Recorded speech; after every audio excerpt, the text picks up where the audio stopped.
एक विधवा महिला बिजली का बिल जमा करने के लिए बिजली बोर्ड की लाइन में खड़ी हुई थी।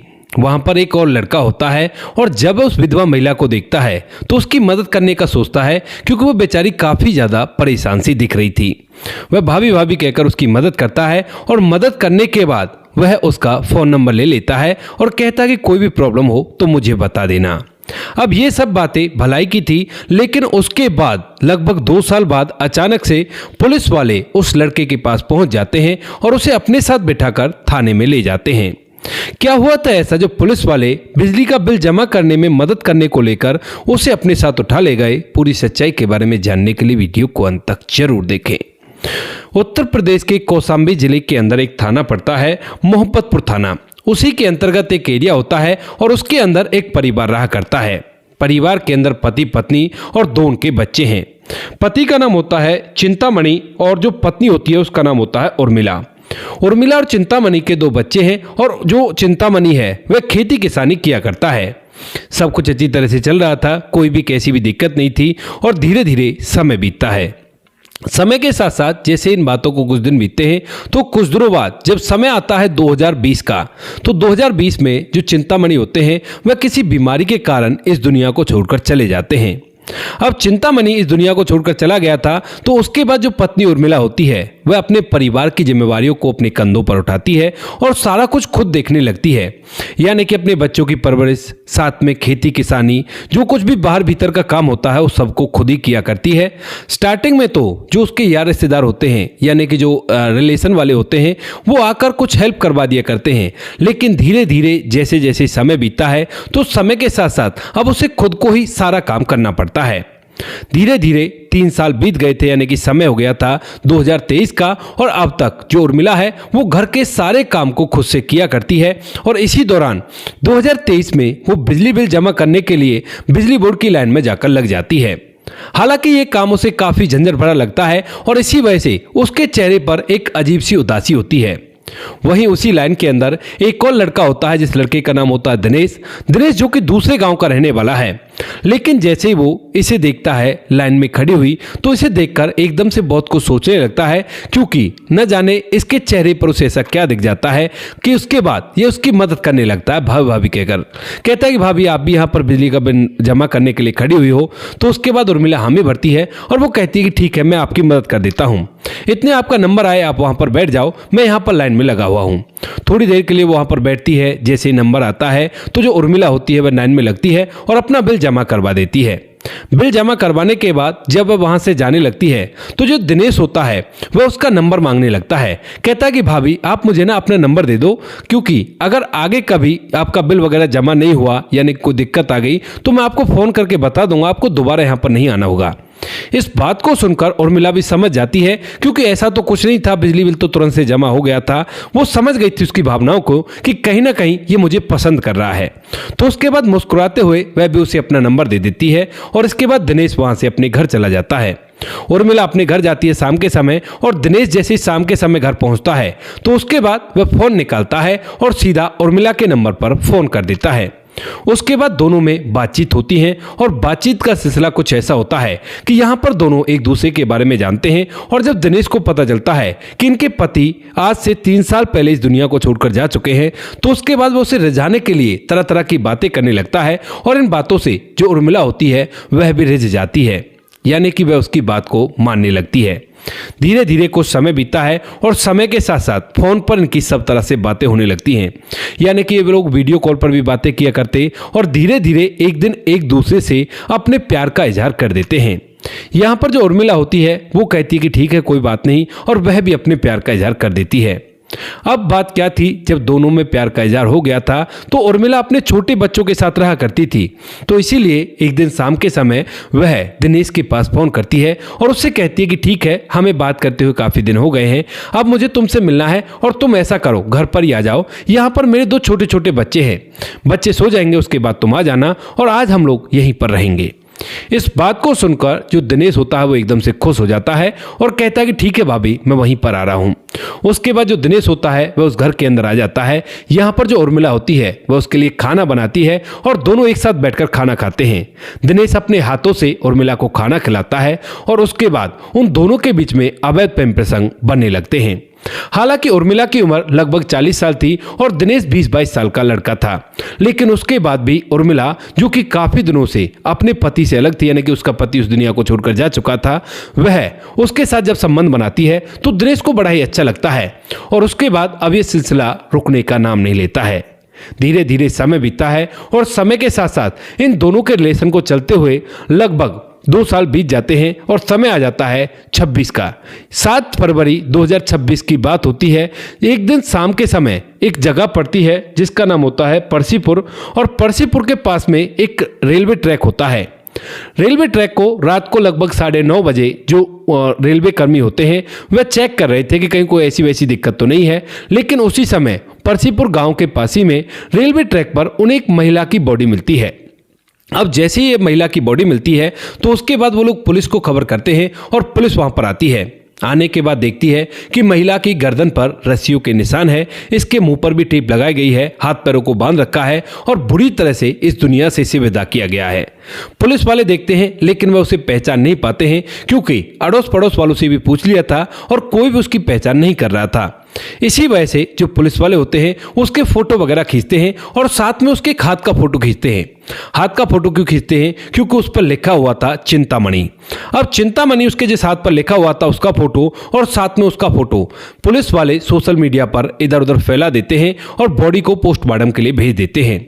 अब जो ये चिंतामणि लिखा हुआ था यह और कोई नहीं, वही उर्मिला थी। उसने अपने पति का नाम गुदवा रखा था अपने हाथ पर, वो भी उसकी मौत से पहले का ही।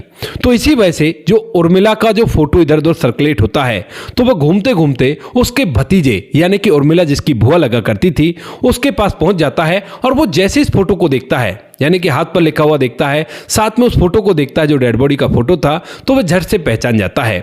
पहचानने के बाद वह सीधा पुलिस के पास जाता है और पुलिस वालों को बताता है कि साहब ये तो मेरी बुआ है। इस बात को सुनकर पुलिस वाले उससे पूछने लगते हैं कि कौन है तुम्हारी बुआ, क्या नाम है इसका और कहां पर यह रहा करती है। वह बताता है कि ये फलाने गांव में रहा करती है, इसके 2 बच्चे हैं और ये विधवा हो चुकी है। इसके बाद जो पुलिस वाले होते हैं अब कार्रवाई को आगे की तरफ बढ़ाते हैं, क्योंकि उन्हें एक नाम मिल गया था कि इसका नाम उर्मिला है।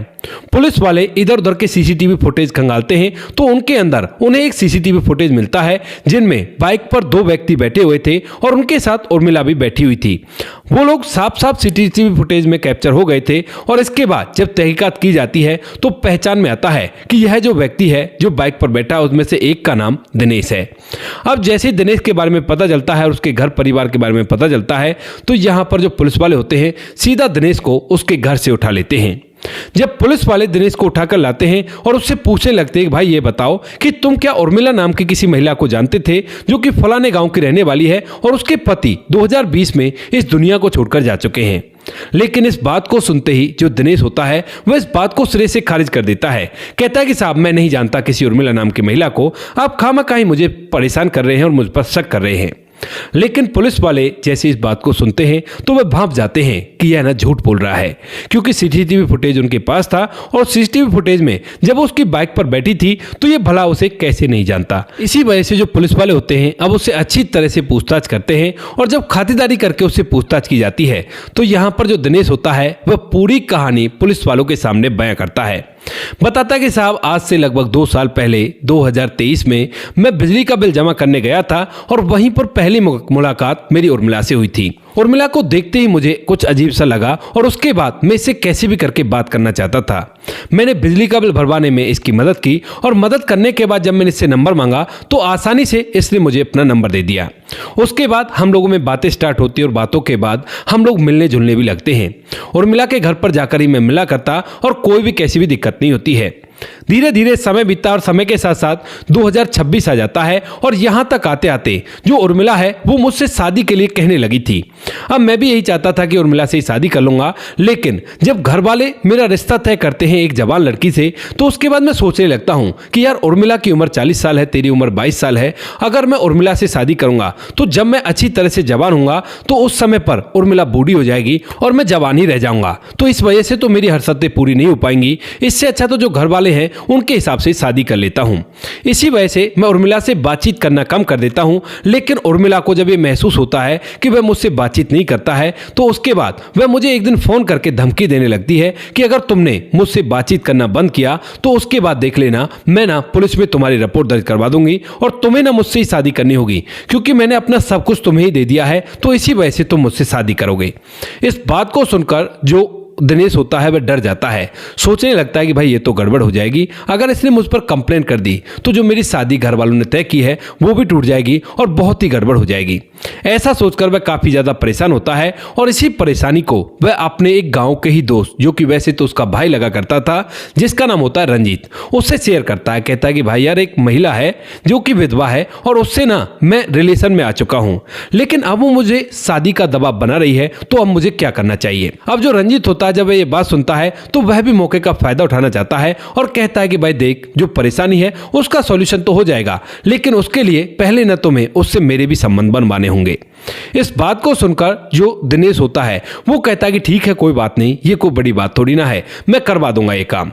ऐसा कहकर जो दिनेश होता है वह एक दिन उर्मिला के पास फोन करता है और फोन करने के बाद उससे कहने लगता है कि देखो उर्मिला, शादी तो मैं तुमसे कर लूंगा, लेकिन तुम्हें ना मेरे लिए एक काम करना होगा। इस बात को सुनकर जो उर्मिला शादी के सपने सजो चुकी थी वह कहने लगती है कि तुम्हारे लिए तो मेरी जान भी हाजिर है, बस एक बार बोलो कि तुम्हें क्या काम करवाना है। तो उसके बाद जो दिनेश होता है वह कहता है कि दरअसल मेरा ना एक दोस्त है जो कि मेरा खास और परिवार में से ही है, उसके साथ भी तुम्हें रिलेशन में आना होगा।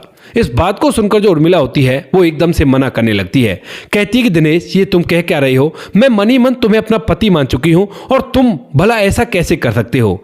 लेकिन तभी जो दिनेश है वो उसे बहलाता फुसलाता है, कहता है कि नहीं कोई बात नहीं, मैं ना ऐसा करता हूं, ये हमारे जो खास परिवार का है, अगर इसके साथ तुम संबंध बना लोगी तो उसके बाद हम दोनों की शादी में काफी ज्यादा आसानी होगी। इस बात को सुनकर जो उर्मिला होती है वह शादी के सपने लेकर उससे संबंध बनाने के लिए तैयार हो जाती है।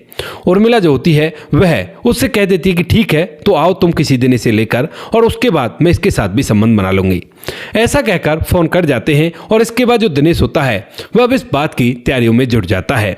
एक दिन शाम के समय दोनों के दोनों यानी कि रंजीत और दिनेश बाइक पर बैठकर उर्मिला के घर पहुंच जाते हैं और वहां पर वो दोनों एक साथ उसके साथ संबंध बनाते हैं। संबंध बनाने के बाद वो यहां से निकल तो जाते हैं, लेकिन दोनों के साथ एक साथ में संबंध बनाने की वजह से उर्मिला की तबीयत खराब हो जाती है और इसी वजह से वह दिनेश के पास फोन करती है और कहती है कि इस तरह से मेरी तबीयत खराब हो गई है, मुझे डॉक्टर साहब के पास ले चलो। यहाँ पर वो कहते हैं कि ठीक है, हम लोग आ रहे हैं और तुम्हें डॉक्टर साहब के पास ले जाएंगे। वो लोग उसे अपनी बाइक पर बैठाते हैं, डॉक्टर साहब के पास ले जाते हैं, लेकिन वहां पर जब उर्मिला का इलाज चल रहा था तो उसी दौरान दोनों के दोनों मोबाइल फोन पर सर्च कर रहे थे कि किसी महिला को इस दुनिया से विदा कैसे किया जाए। और इस बात को सर्च करने के बाद जब उर्मिला उनके साथ बैठकर वहां से वापस आ रही थी तो तभी रास्ते में अचानक से एक जगह बाइक को थोड़ा हिला डुलाकर वह उर्मिला को नीचे गिरा देते हैं। अब उर्मिला जैसी नीचे गिरती है तो उसे चोट भी लगती है और वह रोने लगती है, लेकिन तभी ये दोनों जाते हैं और जाने के बाद एक रस्सी से उसे इस दुनिया से विदा कर देते हैं। दुनिया से विदा करने के बाद उसके मुंह पर टेप लगाई जाती है, साथ में हाथ पैर बांधे जाते हैं और उसे रेलवे ट्रैक पर वहीं पर डाल दिया जाता है। डालने के बाद ये लोग अपने घर में जाकर आराम से बैठ गए थे, लेकिन जैसे ही इस बात को यानी कि 7 तारीख को ये सब कुछ हुआ था और जैसे ही इन बात को कुछ दिन बीते हैं यानी कि 10 तारीख को इन लोगों को पुलिस ने पकड़कर सलाखों के पीछे डाल दिया और डालने के बाद इन पर उचित धारा में मुकदमा दर्ज कर दिया गया है। अब आगे की कार्रवाई कोर्ट में होगी। इन लोगों को तो अपने किए की सजा मिल गई, लेकिन उन 2 बच्चों का क्या खोट है जो बच्चे खामखाही इस सभी में पिस गए बुरी तरह से, क्योंकि फिलहाल तो बच्चे रिश्तेदारों के साथ हैं, लेकिन आप लोगों को पता ही होगा, हर वीडियो में ज्यादातर मैं बता देता हूं कि बच्चों का रिश्तेदार इतनी अच्छी तरह से ख्याल नहीं रख सकते। यहाँ पर आप लोग किसके बारे में क्या कहना चाहते हो अपने राय कमेंट सेक्शन में लिख सकते हो, लोगों के साथ शेयर कर सकते हो। वीडियो अगर अच्छी लगी हो तो वीडियो को लाइक और चैनल को सब्सक्राइब जरूर करें, ताकि हमें थोड़ा सा हौसला मिल सके आप लोगों के लिए ऐसे अच्छे वीडियो बनाने के लिए। इन कहानियों को सुनाने का उद्देश्य किसी को परेशान करना बिल्कुल भी नहीं है। ये कहानी आपको इसलिए सुनाई जाती है ताकि आप लोग इन कहानियों में से कुछ ना कुछ सीख सको और अपने जीवन में उस चीज़ को अप्लाई कर सको। अब बारी आती है हमारे कुछ प्यारे सब्सक्राइबर की, जो हमारी वीडियोज पर बहुत अच्छे कमेंट भेजा करते हैं और जिनके कमेंट देखने के बाद हमें बहुत ज़्यादा मोटिवेशन मिला करता है। हमारे साथ है रविंद्र प्रकाश सिंह जी, लिखते हैं जय श्री राम भाई, मैं रवि सिंह आजमगढ़ उत्तर प्रदेश से। तो रवि भाई जी, आपका तहे दिल से धन्यवाद अपना कीमती वक्त निकालकर हमें इस लायक समझने के लिए। राम बहादुर थापा जी है, लिखते हैं कि बहुत अच्छा, आपकी कहानी सुन के सीख मिलती है। तो राम बहादुर थापा जी आपका तहे दिल से धन्यवाद। हृदय राम जी लिखते हैं गुड। उसके बाद है हमारे साथ ए चौधरी, आईडी का नाम है, लिखते हैं कि नीचता भी लोग फक्र से कर रहे हैं, संस्कार मिटते जा रहे हैं। जी बिल्कुल आपने सही कहा, ये बात तो है, संस्कार बहुत ही कम हो रहे हैं और ज़्यादा फर्क शायद मेरे हिसाब से इस मोबाइल फ़ोन का है, क्योंकि मोबाइल फ़ोन की वजह से लोग अपने माता पिता से भी बातचीत नहीं कर पाते हैं। उससे आगे हमारे साथ रोहन सुब्बा जी लिखते हैं hi sir, I always watch your video. तो रोहन सी आपका तहे दिल से धन्यवाद। हमारे साथ समाधान पाटिल जी हैं जो लिखते हैं कि भाई तुम बहुत मेहनत करते हो। समाधान पाटिल जरगांव मारा से। तो समाधान पाटिल जी हौसला बढ़ाने के लिए आपका तहे दिल से धन्यवाद। गणेश कुमार जी हैं, लिखते हैं गुड नाइट सर, जिला प्रतापगढ़ उत्तर प्रदेश से बहुत बढ़िया कहानी सुनाते हैं। गणेश वर्मा यूपी 72 से। तो गणेश वर्मा जी आपका भी तहे दिल से धन्यवाद। स्वपंडे जी लिखते हैं नाइस। तो स्वपंडे जी आपका भी तहे दिल से धन्यवाद। मुनमुन श्रीवास्तव लिखते हैं आपकी कहानी बहुत अच्छी होती है, जैसे करते हैं वैसे ही बढ़ते हैं। जय हिंद जय भारत, जिला गोपालगंज बिहार 28 वार्ड नंबर 23 से। तो मुनमुन श्रीवास्तव जी आपका तहे दिल से धन्यवाद। एमडी जहांगीर जी हैं, लिखते हैं वेरी नाइस स्टोरी। तो आपका तहे दिल से धन्यवाद। रघुवीर सिंह जी नेगी लिखते हैं एक स्टिकर भेजते हैं, तो आपका भी तहे दिल से धन्यवाद। राम गोसाई जी भी स्टिकर भेजते हैं सांदर का। तो राम गोसाई जी आपका भी तहे दिल से धन्यवाद। रघुवीर सिंह नेगी जी गुस्से वाला इमोजी भेजते हैं, शायद इस स्टोरी को सुनने के बाद उन्हें गुस्सा आ गया। तो सर गुस्सा क्या करते हो, ये तो देश दुनिया में हो रहा है, ऐसा हर जगह होता रहता है। रजत सैनी जी दोबारा से हैं। लक्ष्मण देलू जी भी अपना प्यार बरसाते हैं। और उससे आगे हमारे साथ हैं लक्ष्मण देलू जी के बहुत सारे कमेंट आए हैं, तो आपका तहे दिल से धन्यवाद। बाकी जो लोग रह गए हैं वो लोग बुरा ना माने, आने वाले किसी वीडियो में आप लोगों के नाम भी आ जाएंगे। आप लोग इसी तरह से अपना सपोर्ट हमारे साथ बनाए रखें और हम आपके लिए अच्छे अच्छे वीडियो लाते रहेंगे। मिलते हैं किसी नेक्स्ट वीडियो नए टॉपिक के साथ, तब तक के लिए जय हिंद जय भारत, जय हिंदुस्तान।